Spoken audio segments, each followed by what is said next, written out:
He was only 17 when he was betrayed, wearing his flashy robe, dreaming of greatness, until his own brothers jumped him, ripped it off, and threw him in a pit like yesterday's trash. Their plan? Let him rot. His crime? Dreaming too big.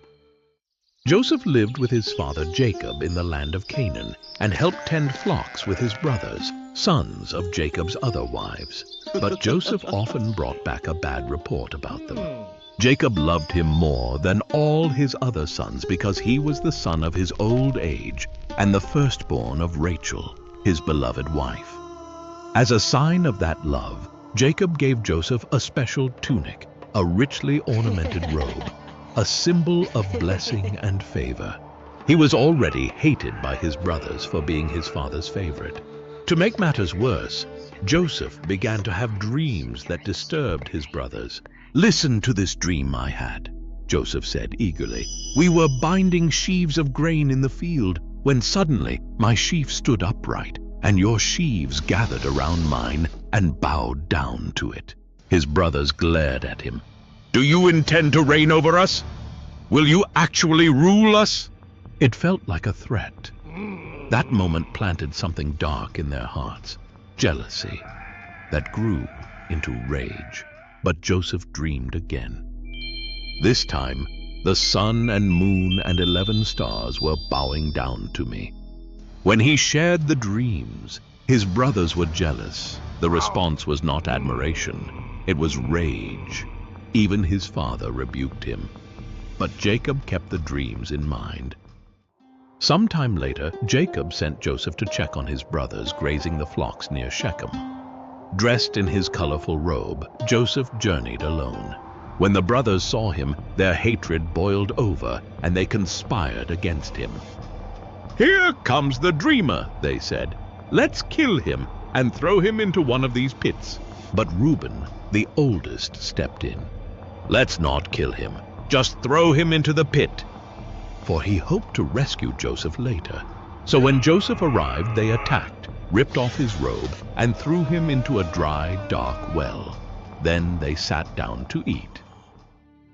As they were eating, a caravan of Ishmaelite traders came by on their way to Egypt. Judah proposed a new plan. "What will we gain if we kill our brother? Let's sell him to these traders instead." So they pulled Joseph from the pit and sold him for 20 shekels of silver, and watched as their brother, the dreamer, was taken away in chains into Egypt. Reuben returned to the pit, only to find Joseph gone. He didn't know that the brothers had sold him. To cover their tracks, the brothers took Joseph's robe, slaughtered a goat, and dipped the robe in its blood. They brought it to their father and said, "We found this. Examine it to see whether it is your son's robe." Jacob recognized it immediately. "It is my son's robe! A ferocious animal must have devoured him!" he cried. He mourned for many days. No one could comfort him. Joseph was sold to Potiphar, an officer of Pharaoh and captain of the guard. But even in slavery, the Lord was with Joseph and he prospered. Potiphar put Joseph in charge of his household. Everything he touched flourished. But Joseph's good looks caught the eye of Potiphar's wife. When Joseph refused her advances, saying, "How then could I do such a wicked thing and sin against God?" she falsely accused him of assault. Potiphar, enraged, threw Joseph into prison. And still, the Lord was with him.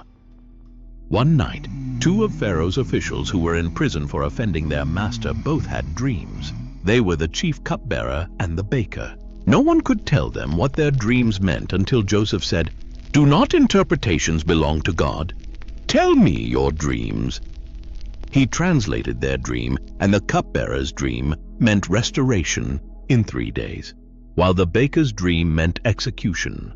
Both came true, exactly as Joseph had said. Joseph begged the cupbearer, "When you are restored, remember me." But the cupbearer forgot him. 2 more years passed. Then Pharaoh had disturbing dreams, and none of his magicians could interpret them. That's when the cupbearer remembered the Hebrew prisoner. Joseph was summoned, "I cannot do it," Joseph said humbly, "but God will give Pharaoh the answer he desires." Joseph explained. The two dreams were one. 7 years of great abundance are coming to Egypt. Then 7 years of famine will follow. Let Pharaoh appoint a wise man to store food during the good years, so that Egypt may survive the famine. Pharaoh was amazed. Wow! "Can we find anyone like this man, in whom is the Spirit of God?" Joseph was appointed second in command of all Egypt, at just 30 years old. When famine spread, Jacob sent his sons to Egypt to buy grain, except Benjamin, Joseph's only full brother. They bowed before Egypt's governor, not knowing it was Joseph. He recognized them immediately, but he spoke through an interpreter and tested their hearts. So first he accused them. "You're spies! You've come to uncover the weakness of Egypt!" They stumbled over their words, swearing they were honest men.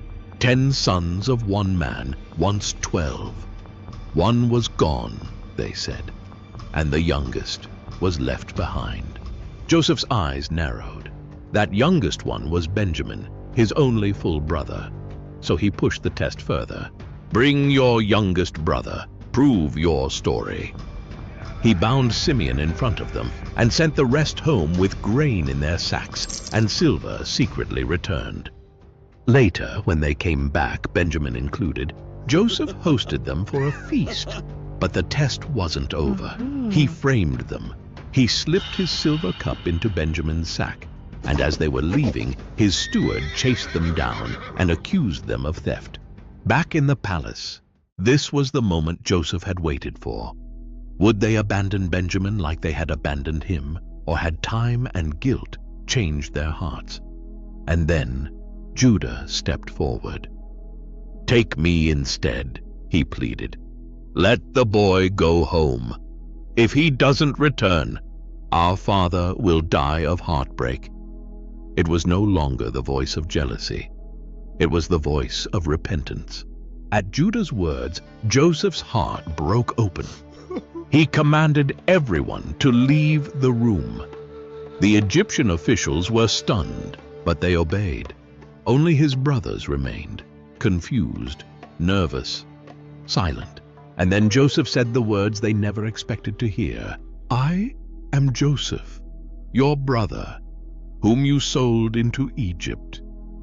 Is my father still alive?" Silence. Their faces went pale. They couldn't breathe, couldn't move. This powerful ruler was the brother they betrayed, and he was weeping. "Come close," he said. "Don't be afraid. You meant it for evil, but God meant it for good. But do not be distressed. God sent me ahead of you to preserve life." He forgave them and wept with them. The dreams had come true. The dream was never about ruling over his brothers. It was about saving them. Word reached Pharaoh's palace that Joseph's brothers had come. Pharaoh was pleased. He told Joseph, "Send for your father. Bring your whole family. The best of Egypt will be theirs." Joseph sent his brothers back to Canaan with wagons, silver, and gifts. But most importantly, he sent a message. "Tell my father, Joseph is alive, and he rules all of Egypt." Jacob and his family, 70 people in all, left Canaan and moved to Egypt. He was reunited with his son. Before his death, he blessed Joseph and his brothers. After Jacob died, the brothers again feared Joseph's revenge. But Joseph said, "Don't be afraid. Am I in the place of God?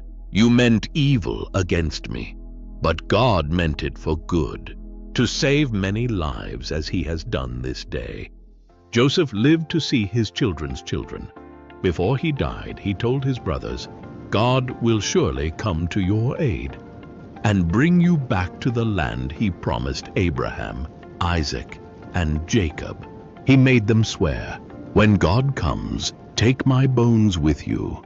And then Joseph died in peace, with faith in the promise. Though Joseph died in Egypt, His bones were placed in a coffin, not a tomb, a reminder that the story wasn't over.